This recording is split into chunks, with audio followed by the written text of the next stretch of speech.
Kanga yaka semeni riswa. Semeni nakata.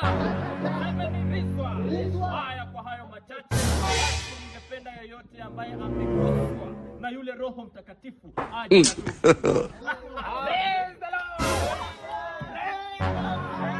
Kijana unaitwa nani na una ushuhuda gani? Naam, Pastor. Naam, kwa majina unavyoniona DK wa Magoshoda. God have mercy upon us. Nilikuwa katika nyumba yangu. Nilikuwa sina hata kitu. Njaa imenipiga. I was devastated. Bamboozled.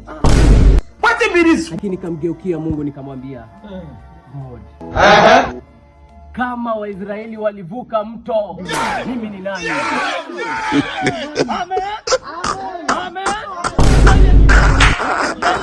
Nilipokuwa natoka nje kwenye mlango, hivi pasa, hivi. Naam. Nikajionea hapo pesa. Pesa, nikasema, Mungu wangu, asante. Kuchukua kwa ndani hivi 10,000.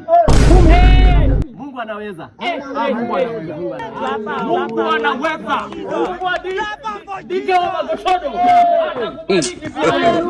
God have mercy upon us. Kwa ile mradi ya kanisa nimeamua sasa, kwa hizi pesa ambazo Mungu ameweza kunipa, nimeamua kwamba nachukua shilingi 1,000 ili niweze kusupport kanisa. Fungu la 10. Bwana asifiwe. Bwana asifiwe. Amina. Hiyo ndio ushuhuda wangu leo. Asante. Nani mwingine ana ushuhuda? Nani mwingine ana ushuhuda wapendwa? Niko na jambo. Jambo ni Nimepoteza pesa. Nilipokuwa natoka kwangu, niliangusha pesa.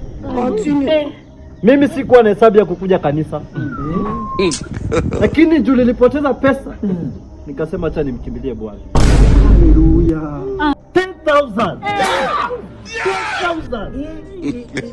My hard work man.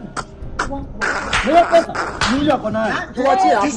Tuachie hapo. Hii ni kesi ya kanisa. Kijana lazima atoe pesa. Amen. Lazima atoe. Nakubali. Pepo wa kukota pesa ashindwe. Pepo wa kukota pesa asubuhi ashindwe. Shetani anajoni mtini. Ile